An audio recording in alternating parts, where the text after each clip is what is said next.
գործընկերներս չունեն, խոսքը փոխանցեմ Տիկին Ջուլակյանին, Տիկին Ջուլակյան արդեն նաև պարզ է ով է վարչապետի տեխնացում։ Ես խնդրեմ դուք ներկայացնեք ձեր հարակից զեկուցումը եւ ներկայացնեք այն կարծիքը, որ լինելու է հանձնաժողովի քվեարկությանը։ Շնորհակալ եմ, պարոն Վարդանյան։ Կարևոր եւ գուցե հետաքրքիր լիներ, թե ով է վարչապետի տեխնացում, եթե հիմա քննարկում գնար սահմանադրությամբ եւ ազգային ժողովի կանոնակարգ օրենքով սահմանված ընթացակարգի մասին, այն է, այո, վարչապետին անվստահություն հայտնելու մասին։ Բայց ինչպես տեսնում ենք, մենք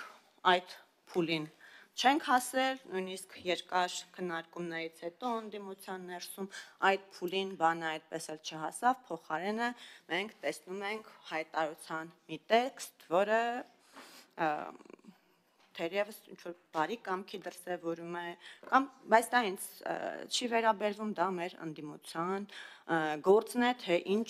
ճանապարհով իրենք իրենց աշխատանքները կկազմակերպեն։ Բայց այստեղ խնդիրը, որը ես տեսնում, հետևյալն է։ Այս գործընթացներից կլինի դա հայտարարություն, կլինի դա վարչապետին անվստահություն հայտնելու օրենքով սահմանված ընթացակարգ, բացակայում է ժողովուրդը։ Պարոն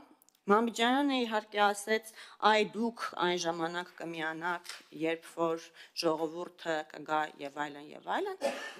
Հա, պարոն Մամիջյան, մենք էլ ենք այդ ասում։ Այ երբ որ ժողովուրդը կգա, այն ժամանակ եկեք։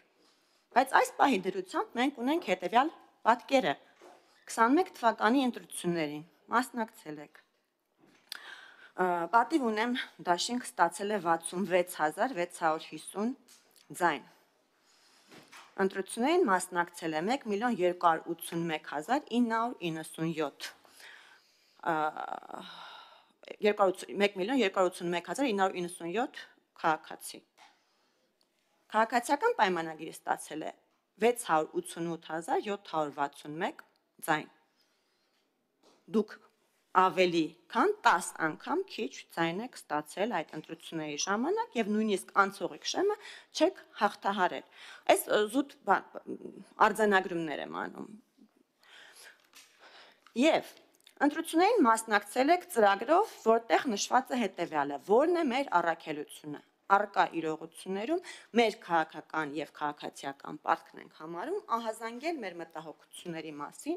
ուղիղ եւ շիտակ խոսել կառավարության քաղաքականապես սնանկ ռազմավարության եւ գործելավոճի մասին, մենք համոզված ենք, որ կապիտուլյանտ իշխանությունները ունակ չեն լուծելու մեր երկրի եւ մեր ժողովրդի խնդիրներն այն պարզ պատճառով, որ հիմնական խնդիրը հենց իրենք են։ Նման պայմաններում մենք պետք է ոչ միայն մատնացույց անենք կառավարության ճակատագրական սխալները եւ աղաղակող բացթողումները, այլև ազգովի անհապաղ ձեռնամուխ լինենք բոլոր ուղղություններով իրավիճակի կայունացմանը, քանզի սեղանին է դրված հայ լինելիության եւ հայոց պետականության խնդիրը։ Հիմա այս առաքելությամբ դուք մասնակցել եք ընտրությունների, ձեզ մերժել են, քանի որ անցողիկ շեմը նույնիսկ չեք հաղթահարել, հայտնվել եք պարլամենտում, որովհետև ընտրական օրենսգիրքը ասում է, որ առնվազն 3 ուժ պետք է ներկայացված լինի ազգային ժողովում։ Շատ լավ։ Ենթադրվում է, որ դրանից հետո պետք է իրավիճակ փոխված լիներ, որ դուք մտածեիք, որ ահա ժողովուրդը ձեզ սկսել է մանդատ տալ, որտեղ ընտրությունների ժամանակ ձեր առաքելության համար ձեզ մանդատ չի տվել։ 22 թվականի ապրիլին դուրս եք եկել փողոց, չեմ հիշում հայրենիքի փրկության շարժումներ, թե որ արդեն անունները խառնում եմ, կներեք, ներողություն եմ խնդրում։ Դրանից հետո աշնանը, հետո հաջորդ գարնանը, հետո էլի մյուս աշնանը եւ այդ բոլոր ձեր շարժումների ժամանակ դուք ձեր կողմից ստացված ձայներ, ընդ որում նաև նկատի ունեմ խորհրդարանական ամբողջ ընդդիմության կողմից ստացված ընդհանուր գումարային թվով ձայների նույնիսկ 10% ժողովրդին չեք կարողացել կոնսոլիդացնել գոնե փողոցում, որ մենք տեսնենք, որ ահա 21 թվին դուք ժողովրդի մանդատը չեք ստացել մեզ հեռացնելու, իսկ մենք հակառակը ստացել էինք, չեք կարողացել ցույց տալ, որ ժողովուրդը ահա հիմա եկել եւ ձեր կողքին է կանգնել, որ մենք ասենք շատ լավ, ժողովուրդը եկավ, մենք պետք է հեռանանք։ Հետո այդ բոլոր շարժումների ժամանակ քննարկել եք, արդյոք պետք է իմպիչմենտի գործընթաց սկսեք, թե ոչ։ Ձեր իրավունքն է, սկսեք։ Ով է ձեր ձեռքը բռնել։ Չեք սկսում։ Ես չեմ մտնում այդտեղ արդեն ձեր հարաբերությունների դաշտ, մի թուղթի վրա ստորագրություն դնել, չդնել, դա ձեր հարաբերություններն են, մենք որևէ կերպ չենք պատրաստվում միջամտել ձեր հարաբերություններին, ոչ ցանկություն ունենք, ոչ ժամանակ, ներողություն ենք խնդրում։ Բայց հետևյալն է, ժողովրդի մանդատը չունեք։ Հիմա էլ նորից ասում եք, այ երբ որ կգա ժողովուրդը, շատ լավ։ Այս քննարկումը խիստ վաղաժամ է։ Խնդրում եմ սպասեք ժողովրդին, կոնսոլիդացեք, եթե դա ձեզ կհաջողվի միջև խորհրդարանական ընտրությունները, եկեք այս քննարկումը կունենանք։ Եթե չի հաջողվի, ընտրություններն են այն օրինական իրավական գործիքակազմը, որով որ իշխանություն է փոխվում ժողովրդավարական երկրներում։ Ես իհարկե ծանոթ եմ ձեր այն մոտեցմանը, որ ընտրությունները ձեր համար լավ գործիք չեն, որովհետև իբր ես ինչ։ Ձեր հարցադրությունները նայում եմ, պարոն Մամիկյանյան։ Այո, իհարկե լավ եմ անում։ Ընտրությունները ցույց են տվել,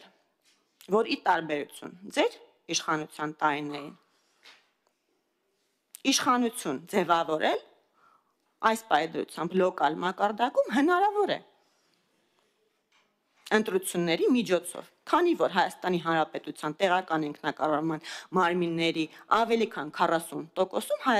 քաղաքացիական պայմանագիր կուսակցությունը չունի իշխանություն, կամ առհասարակ ներկայացված չէ, կամ ընդդիմություն է։ Հետևաբար, պարոն Մամիկյանյան, հետևյալն է,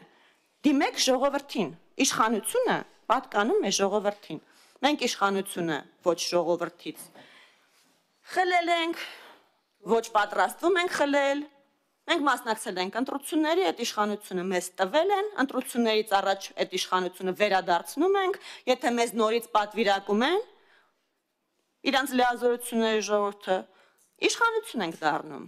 ոչ, բայց հիմա փաստերն է, որ 21 թվականին մեզ տրվել է իշխանություն, ձեզ չի տրվել,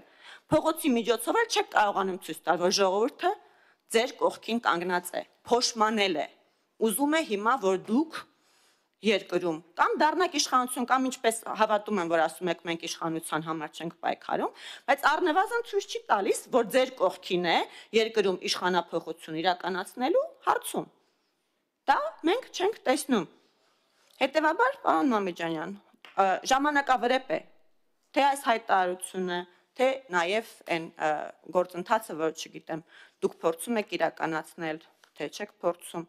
համենայն դեպս խնդրում եմ, դիմեք ժողովրդին, երբ ժողովուրդը կկանգնի ձեր կողքին, եկեք կքննարկենք։ Այս պահին, հարգելի գործընկերներ, առաջարկում եմ բացասական եզրակացություն տալ հայտարարության այս տեքստին եւ մեր ընդդիմադիր գործընկերներին մաղթել հաջողություն։ Շնորհակալ եմ։ Հիմա ոնց որ անցնում ենք երկրորդ փուլը, հիմա ընդդիմությունն է հարցեր տալիս